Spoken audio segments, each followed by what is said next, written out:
नमस्कार दोस्तों, आप सभी को मैं मेरे श्री सत्यगाथा चैनल पर स्वागत करता हूं।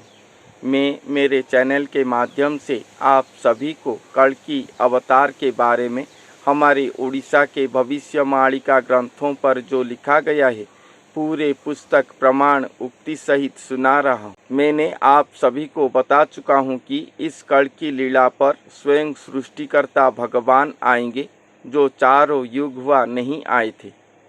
हर युग पर उनका अंश अवतार आते थे जो कि स्वयं भगवान का कुछ ही अंश कला शक्ति को धारण करके धरती पर अपना लीला करते थे।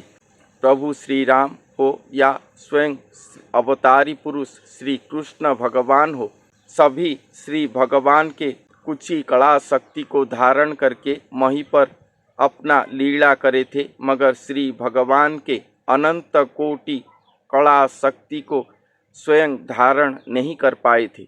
मगर इस कल्कि अवतार पर स्वयं पूर्ण ब्रह्म स्वरूप अनंत कोटि कला शक्ति संपूर्ण स्वयं सृष्टिकर्ता भगवान अवतरित होंगे।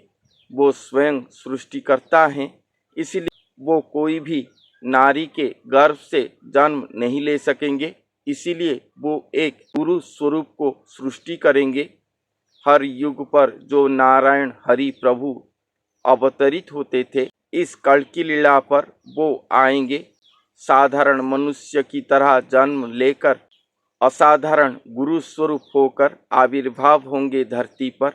स्वयं निराकार सृष्टिकर्ता भगवान को धरती पर अवतरण करवाने के लिए महासाधनारत होंगे और अपने ही स्वरूप पर श्री भगवान को धारण करेंगे, या वो ही नारायण गुरु हरि के स्वरूप को धारण करके महावैज्ञानिक पद्धति से स्वयं सृष्टिकर्ता भगवान अपना शरीर निर्माण करेंगे।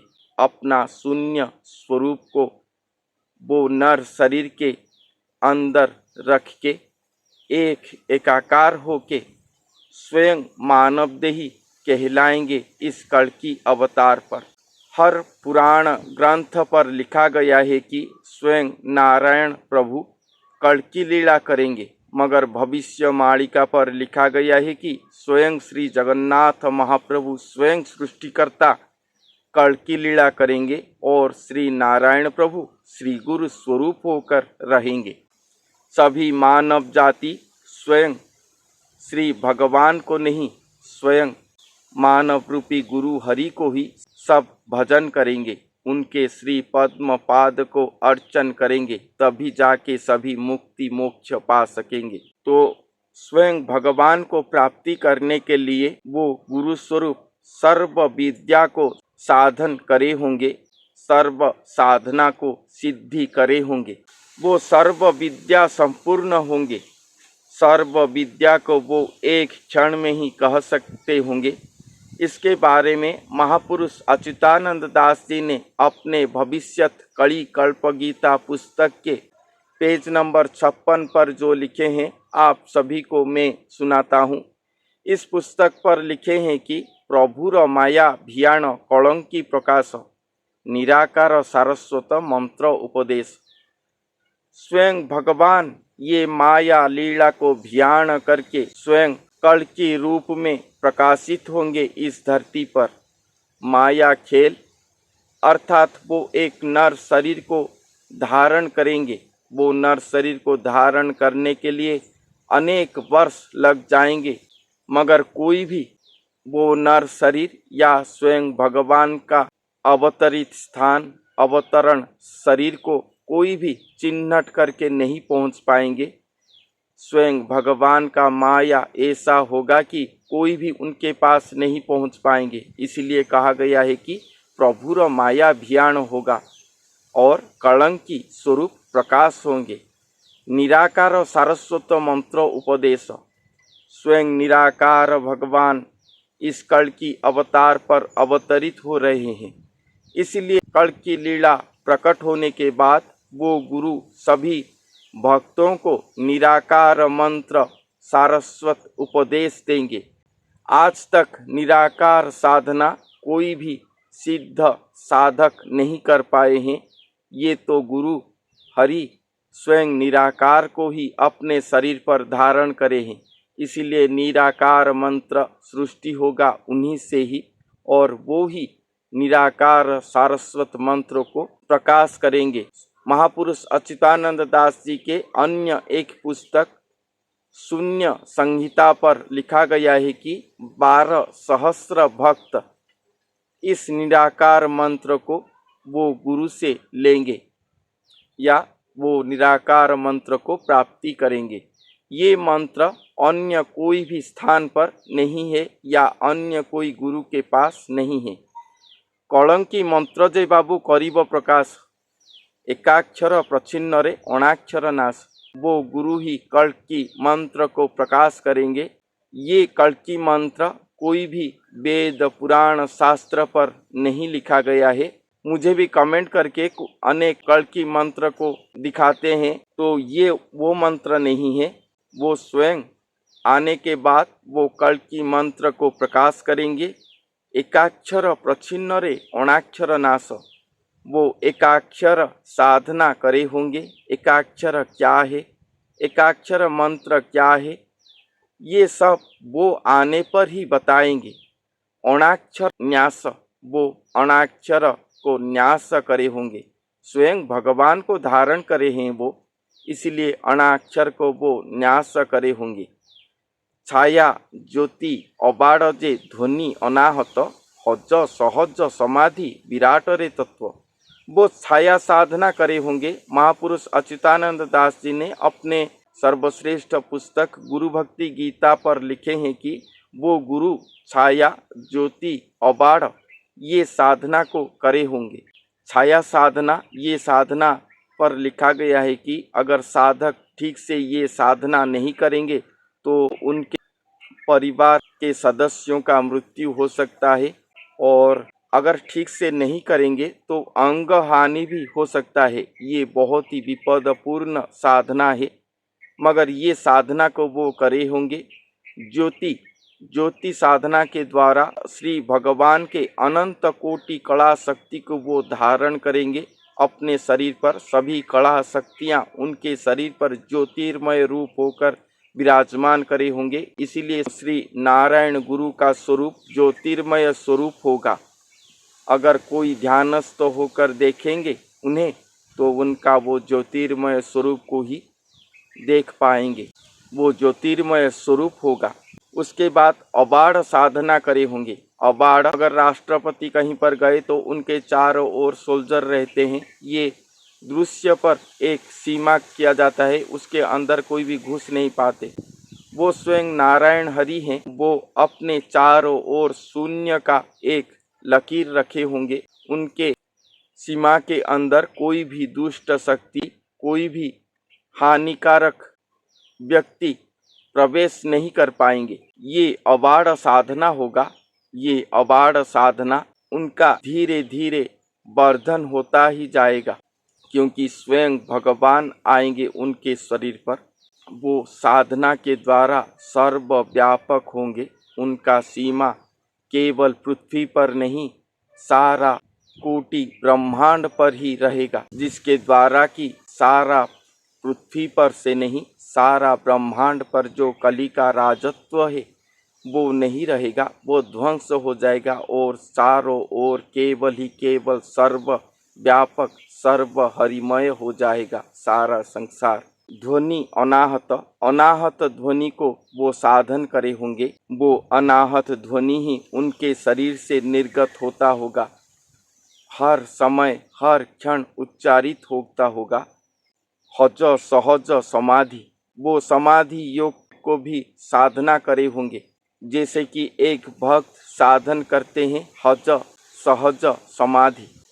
आप कितने सहज से खो जाएंगे प्रभु के चिंतन पर। प्रभु के चिंतन पर आप कैसे सहज से हज जाएंगे या खो जाएंगे, श्री प्रभु के चिंतन पर मग्न होके ये साधना करे होंगे। और समाधि, हर साधक समाधिस्थ होते हैं। समाधिस्थ अर्थात साधना करके समाधिस्थ होना, श्री प्रभु के पाद पर विलीन होकर रहना, लीन हो जाना, ध्यानस्थ होकर जोगी मुनि ऋषि हम सुने हैं कि कल्प कल्प तपस्या करके लीन होकर रहते थे, वो समाधिस्थ होना है। एक जोगी समाधिस्थ होते हैं।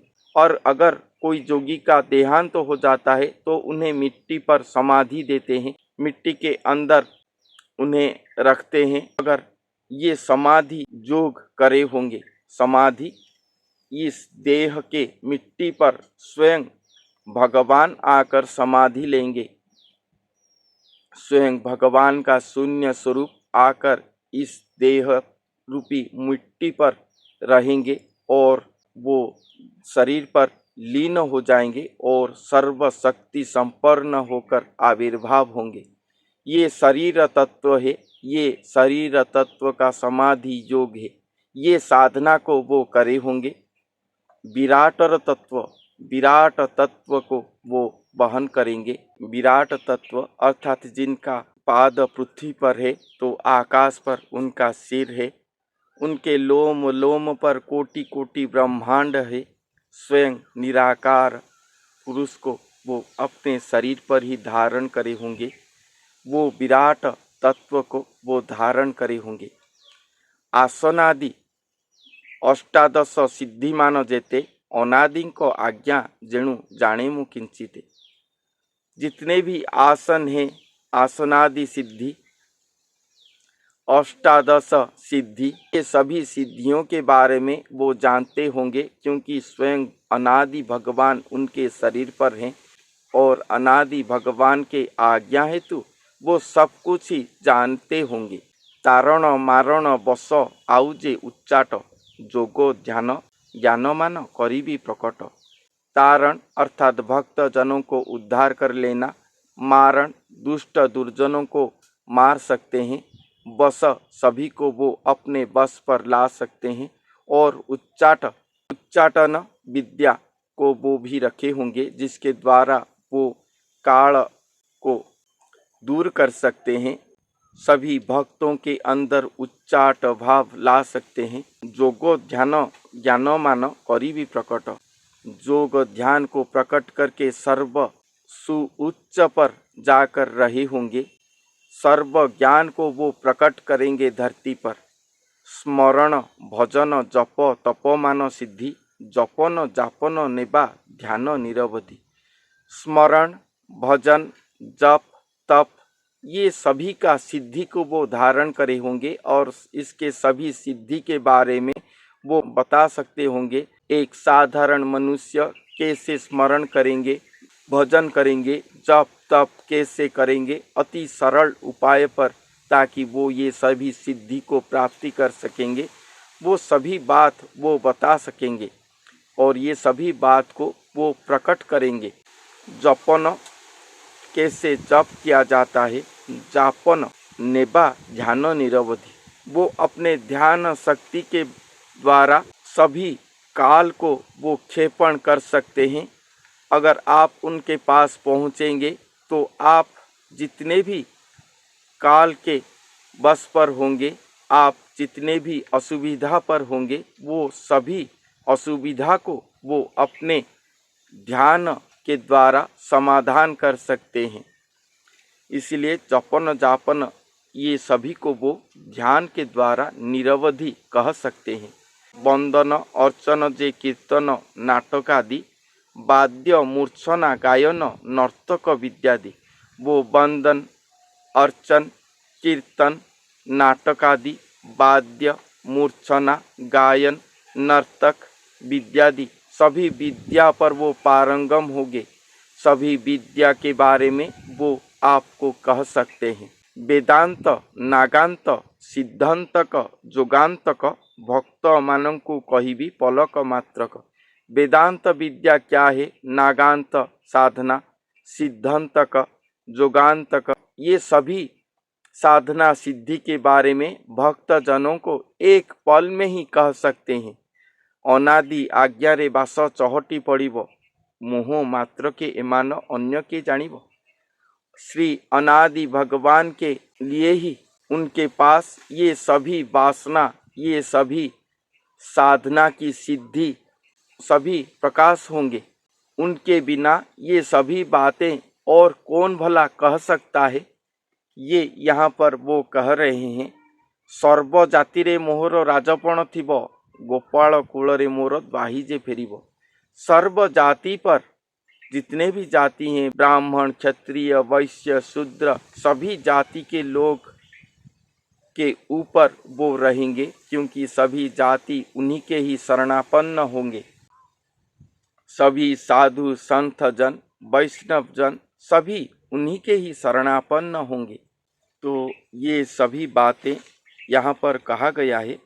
इसीलिए अच्युत नाम मोहर च्युत नहीं जेणु, अनादिक आज्ञा मते अच्छी बाबू तेणु। वो स्वयं अच्युत हैं। इस कल की अवतार लीला पर जो नारायण हरि अवतरित होंगे, उनका आत्म नाम अच्युत होगा। इस कलियुग पर वो एकमात्र पुरुष हैं जिनका मति कभी भी च्युत नहीं होगा, क्योंकि कलियुग हर किसी के मानसिकता को च्युत कर देता है। कोई भी प्रभु के पथ पर, गुरु पथ पर एक निष्ठ होकर नहीं रह पाते हैं। अगर कोई स्वयं भगवान को धारण करने के लिए गए तो उनके मानसिकता विभ्रम हो जाता है और वो खुद ही अपने आप को भगवान कहने पर चला जाता है। वो अपने आप को खुद ही भगवान कहता है, मगर वो जो नारायण गुरु आएंगे वो अपने आप को पहचानते होंगे और स्वयं भगवान को भी पहचानते होंगे।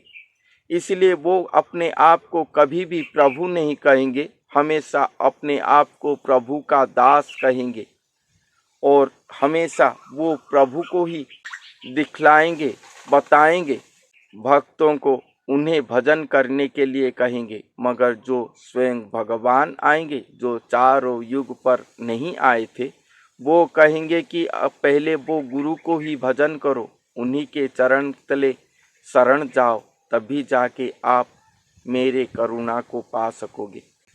तो इस अध्याय पर स्वयं वो महापुरुष के हर साधना सिद्धि के बारे में अनेक तथ्य लिखा गया है, जो मैं आप सभी को बताया हूँ। किसी ने मुझे पूछा था कि कल्कि मंत्र क्या होगा, तो कल्कि मंत्र केवल वो गुरु के पास ही होंगे, वो अन्य कोई स्थान पर नहीं होगा। केवल वो गुरु ही वो मंत्र को देंगे अपने भक्त शिष्यों को। अपने प्रकट लीला के बाद, वो प्रकट होने से पहले ये मंत्र प्रकाशित नहीं होगा धरती पर। इसलिए अपने आत्म पात्र को या अपने हृदय को गीता तत्व से भरे। गीता पर जो भक्ति तत्व स्वयं श्री कृष्ण भगवान ने अर्जुन को कहे थे, वो भक्ति तत्व पर अपने आप को गढ़ें। एक सरल मानसिकतावादी मनुष्य करे। एक सरल मनुष्य होना सबसे अधिक कठिन कार्य है। एक निरुता जल करे, जिस जल को स्वयं भगवान पीकर खुश हो सके। उसी मानसिकता को लें, उसी मानसिकता को लाने के लिए कोशिश करें, ताकि स्वयं भगवान जब प्रकट होंगे कल की अवतार होकर, तब हम उनके पास जाएं तो वो हमें देखकर इस कड़ी काल के भयंकर पापमय पर हमें स्वच्छ जल की तरह देखकर वो बहुत ही खुश होंगे और हम उनके आशीर्वाद पा सकेंगे। इसलिए कल्कि अवतार को न ढूंढें, केवल अपने आप को एक शुद्ध सरल मनुष्य करें। यही मेरा आप सभी को निवेदन है, ताकि हम उनके चेहरे पर मुस्कान देख सकेंगे। तो आज के लिए इतना ही। फिर मिलते हैं अगले वीडियो पर। तब तक के लिए धन्यवाद।